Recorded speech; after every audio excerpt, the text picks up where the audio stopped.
Football, rugby, handball, escalade et gymnastique sont au programme de votre rendez-vous avec les sportifs de l'agglo Hénin-Carvin. Sport Express, c'est parti!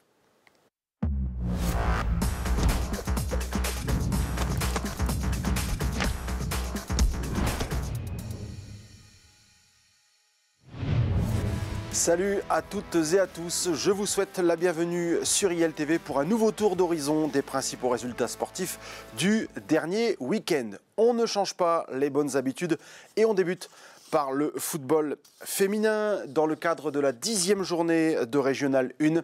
Hénin-Beaumont et Valenciennes se quittent dos à dos, un but partout. 4 victoires, 3 nuls et 2 défaites, c'est le bilan héninois lors de la première partie de saison. Reprise le 26 janvier avec un déplacement à Saint-Omer. Chez les garçons de Régional 2, pas de but lors du déplacement de Montigny à Biache.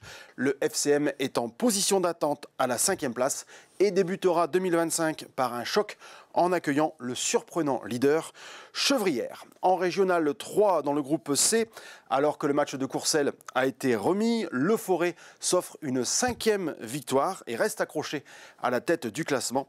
Les Le Foressois se sont bien remis de leur grosse déconvenue à Beuvry. Enfin, dans le groupe E de cette même Régional 3, 8e défaite consécutive pour Wany. Ce dimanche, les hommes de Guillaume Vrec ont cédé à Aumont 1-0. Les 3 derniers revers des barbistes ont été concédés sur un seul but d'écart. On termine cette séquence avec le rugby et le choc du haut du tableau entre le RC Flandre et Le Forêt. Ce sont les Maritimes qui l'emportent largement après une deuxième mi-temps ébouriffante. 10 essais à 2 au final et Le Forêt recule au 3e rang.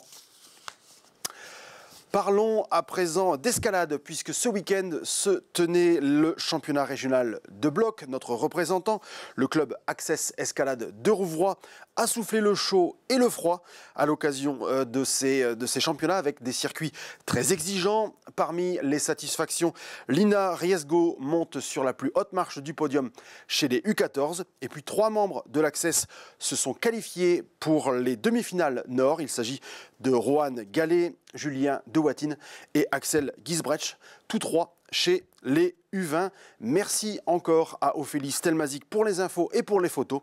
Et puis rendez-vous en 2025 pour la suite des compétitions. On poursuit ce magazine avec les résultats de handball en pré-national.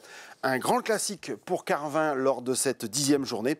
Une première mi-temps plutôt accrochée et un deuxième acte ravageur. C'est encore ce qui a permis à Carvin de l'emporter à Hasbrook avec notamment 12 buts de l'entraîneur-joueur Mohamed Messaoudi. En honneur, Montigny termine l'année sur un 7e succès en 9 matchs. Les promus sont 3e et même virtuellement en tête puisqu'ils ont un match en retard. À noter les 15 nouveaux buts de Théo Baron pour le MEG handball.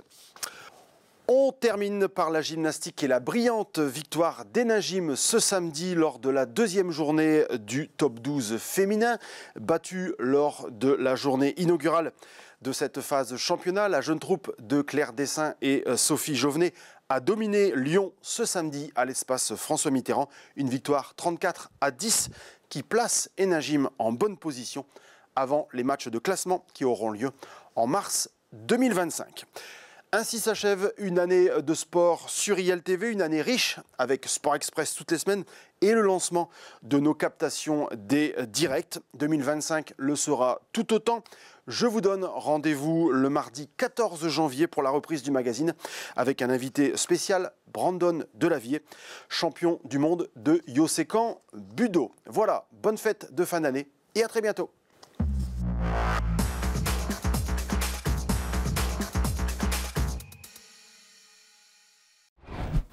Sport Express, votre magazine sportif, tous les mardis à 11h30 sur ILTV.